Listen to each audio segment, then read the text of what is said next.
जय मसीह की। Praise the Lord, hallelujah. आइए प्रार्थना करते हैं। पवित्र पराक्रमी सर्वशक्तिमान परमेश्वर पिता प्रभु यीशु मसीह के नाम से तेरे नाम को ऊंचा करते हैं। धन्यवाद देते हैं आपकी अनुग्रह, धन्यवाद देते हैं आपकी अद्भुत योजना के लिए, धन्यवाद आपकी पवित्र लहू के लिए पिता। धन्यवाद देते पिता आपकी निस्वार्थ प्रेम जो हमेशा एक समान आप करते हो, उसके लिए हम धन्यवाद देते हैं।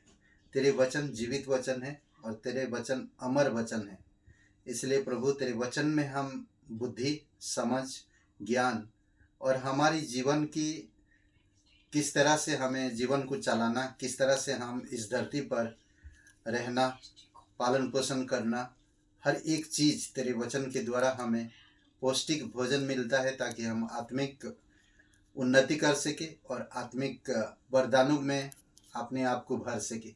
धन्यवाद देते, तेरी स्तुति महिमा करते। प्रत्येक भाई बहनों के जीवन में आप अगुवाई करो तेरे वचन के अनुसार।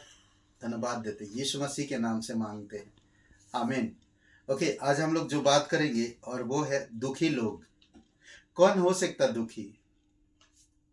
जो लोग परमेश्वर को नहीं जानते, जो लोग परमेश्वर को जानते भी। आज हर कोई इंसान दुखी है, अपने दुख को दूर करने के लिए बहुत प्रकार चीजें करते हैं, पर परमेश्वर सुख का मूल वो नहीं समझ पाते।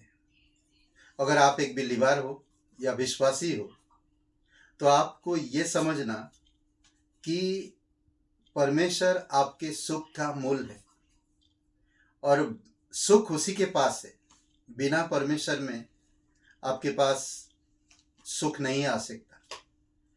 परमेश्वर आपके साथ है तो सुख है। हो सकता है परमेश्वर साथ जब रहे मोर सारी चीजें नहीं मिले जो आप चाहते हो सकता है, या वो खुशी नहीं मिल पाए जो आप चाहते हो, क्योंकि जब आप परमेश्वर के साथ चलते हो तो परमेश्वर की इच्छा और परमेश्वर की अधीनता में रहकर चलना होगा। तो ये मुश्किल होता लोगों को, इसी वजह से दुखी होते लोग। आइए देखते हैं कुछ चीजें। दुखी पापी। राजा दुखी था। मत्ती का 14:19 में ये किसके बारे में? हेरोदेस राजा के बारे में। राजा दुखी हुआ पर अपनी शपथ के और साथ बैठने वालों के कारण आज्ञा दी कि दे दिया जाए। ये जानते होंगे जो यूहन्ना बपतिस्मा देने वाला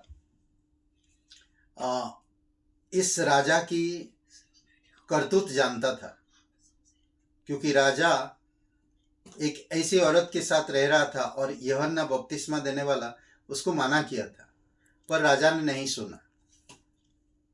तो जब राजा का जन्मदिन आया था और उसकी बेटी नाच गाना किया थे, तो उसकी बेटी से सबके सामने कहा था कि मांग, जो मांगेगा मैं तुझे दूंगा। तो उसकी माँ के पास जाकर वो पूछती है कि मैं क्या मांगू? तो उसकी माँ कहती है कि यूहन्ना बपतिस्मा देने वाले का सिर।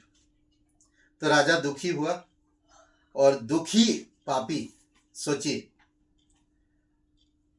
तो उसने लोगों के बैठे, जितने भी लोग बैठे थे, शपथ खाया था और उसने वो काम करना पड़ा। उसको नहीं करना था वो काम, उसके कत्ल नहीं करना था, उसको मारना नहीं था, पर उसको मारना पड़ा क्योंकि लोगों के सामने उसका जो वादा किया था उसे अगर पूरा नहीं करता तो उसकी शायद बेइज्जती होता है। इसी वजह से उसने दुखी होकर अपनी शपथ में ही बने रहा और उनको आज्ञा दिया कि उसे दे दिया जाए और उसका सर धड़ से अलग किया गया। दुखी उद्धारकर्ता। ये एक उद्धारकर्ता देखिए, ये प्रभुओं का प्रभु, राजाओं का राजा, प्रभु यीशु मसीह के विषय में बात करता है। वह व्याकुल होने लगा। मत्ती के 26 और वचन 37 में वह पतरस और जब्दी के दोनों पुत्र को साथ ले गया और उदास और व्याकुल होने लगा। ये उद्धारकर्ता दुखी था। क्यों? वो जानता था कि कितना कष्ट झेलना है उसको आगे।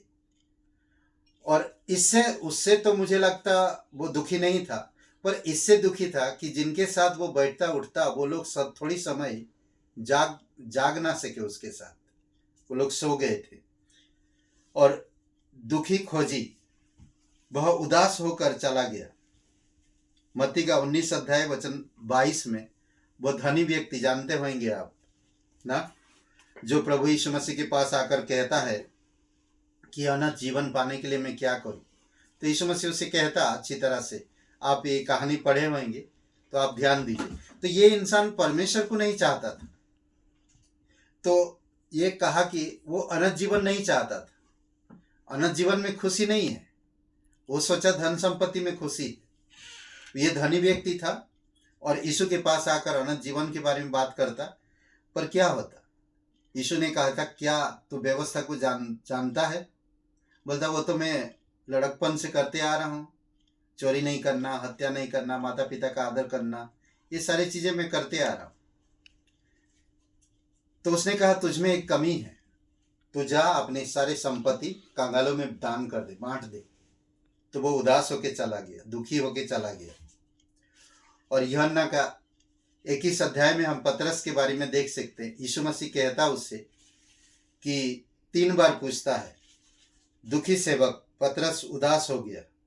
यूहन्ना का 21:17 में उसने तीसरी बार उससे कहा, हे सिमोन यूहन्ना के पुत्र, क्या तू मुझसे प्रीति रखता है? पतरस उदास हुआ कि उसने इससे तीसरी बार ऐसा कहा, क्या तू मुझसे प्रीति रखता है? देखिए, प्रीति रखता है। और एक पतरस क्या कहता, देखिए आगे मैं पढ़ता हूं, पतरस क्या कहता।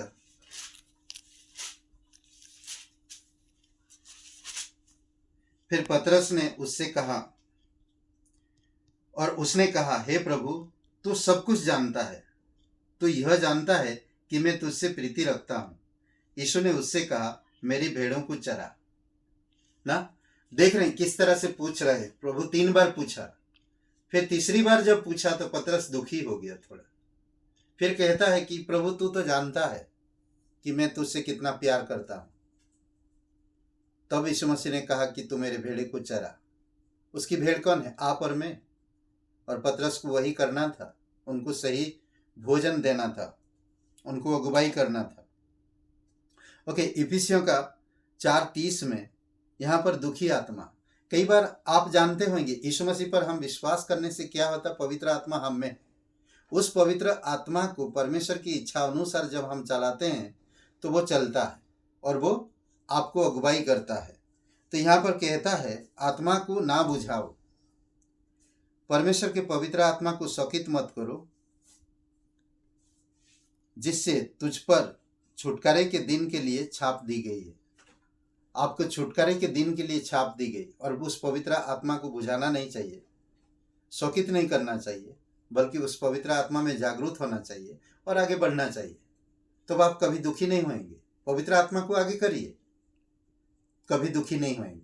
पवित्र आत्मा आपको सटीक सही दिशा अगुवाई करेगा, सही चीज़ों को प्रदान भी करेगा, सही चीज़ करने के लिए आपको अगुवाई करेगा। समझ रहे? और रोमियो का 14:15 में हम लोग पढ़ते हैं, यहाँ पर दुखी भक्त, यदि तेरा भाई दुखी हो जाए तेरे भोजन के कारण, तो देखिए पढ़ते हैं हम बाइबल में क्या लिख, 15 में, यदि तेरा भाई तेरे भोजन के कारण उदास होता है तो फिर तू प्रेम की रीति से नहीं चलता, जिसके लिए मसीह मरा, उसको तू अपने भोजन के द्वारा नष्ट ना कर। अगर आप ऐसी जगह पर कहीं भोजन कर रहे हैं और नया भाई कोई जो प्रभु में नया नया आया और आपको उस जगह पे देखा कि वहाँ पर आप भोजन कर रहे हैं और उसके लिए वो दुखी होता है, तो आप उन चीज़ों को त्याग देना चाहिए। अब तक आप प्रेम में नहीं चल रहे हो। आपको, अगर आप एक विश्वासी हो तो आपके आसपास के लोगों के प्रति या आपकी कलीसिया के मंडली के प्रति आपका रवैया सही होना चाहिए। आप ऐसी जगह पे मत भोजन करिए जिससे उस जगह पे गुजरते वक्त आपका एक विश्वासी भाई बहन कोई देखा तो वो जाकर दूसरों को बताया तो वो दुखी हुआ, वो उदास होता है। तो अब तक आप प्रेम में नहीं चल रहे, तो प्रेम में चलो, कुछ चीज़ों को त्यागो, कुछ चीज़ों से अलग रहो, तब देखिए कोई दुखी नहीं होगा आपसे। दूसरी बात हम देखते हैं, दुखी मंडली वे अत्यंत दुखी हुआ। तो यहाँ पर हम देखते हैं मत्ती का 7 अध्याय और वचन 23 में, दुखी मंडली, मत्ती का 7 और वचन 23 और 26 वचन 22 में। वचन 23 में कहता है, तब मैं उनसे खुलकर कह दूंगा, मैं तुमको कभी नहीं जाना, हे कुकर्म करने वालों, मेरे पास से चले जाओ। अद्भुत बात कहता है यहाँ पर, जो मुझसे हे प्रभु कहता है, उनमें से हर एक स्वर्ग के राज्य में प्रवेश ना करेगा, परंतु वही जो मेरे स्वर्गीय पिता की इच्छा पर चलता है, यानी कि परमेश्वर की इच्छा पर जो चलता है वही। उस दिन बहुत से लोग मुझसे कहेंगे, हे प्रभु, क्या हमने तेरे नाम से भविष्यवाणी नहीं की, और तेरे नाम से दुष्टात्मा को नहीं निकाला, और तेरे नाम से बहुत से आश्चर्य कर्म नहीं किए? तब मैं उनसे खुल के कह दूंगा, मैंने तुमको कभी नहीं जाना, हे कुकर्म करने वालों, मेरे पास से चले जाओ। कितने दुख की बात है। और 26 अध्याय खोलिए, 26 मत्ती का 26 अध्याय और वचन 22, 26 वचन 22।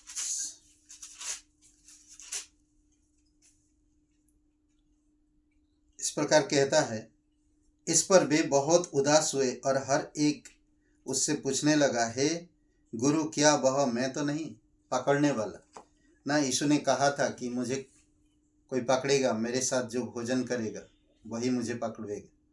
तो सब लोग उदास होने लगे कि वो मैं तो नहीं हूँ, वो मैं तो नहीं हूँ, वो मैं तो नहीं हूँ। सब लोग, ये कुछ दुखी लोगों की उदाहरण मैंने दिया है। तो आप दुखी हो या खुशी हो या सुख में हो, तो आप समझो, परमेश्वर की आत्मा को सकित करना, बुझाना, आप दुखी रहोगे। परमेश्वर की इच्छा पर नहीं चलना, आप दुखी रहोगे। अगर आप विश्वासी हो तो आपको समझना होगा कि मैं परमेश्वर को सुख का मूल जाना या नहीं जाना। प्रभु यीशु मसीह कहता, तू मुझे सुख का मूल जान। देखिए, वो अगर इस तरह से करेंगे तो परमेश्वर ब्लेसिंग करेगा। आमीन। आइए प्रार्थना करते हैं। पिता परमेश्वर, प्रभु यीशु मसीह, हम धन्यवाद देते हैं इस संदेश के द्वारा प्रत्येक भाई बहन को इनकरेज करो, प्रोत्साहन करो प्रभु, और तेरी अनुग्रह में बने रहने में और तेरे वचन में बढ़ने में आप उन्हें मदद करिए।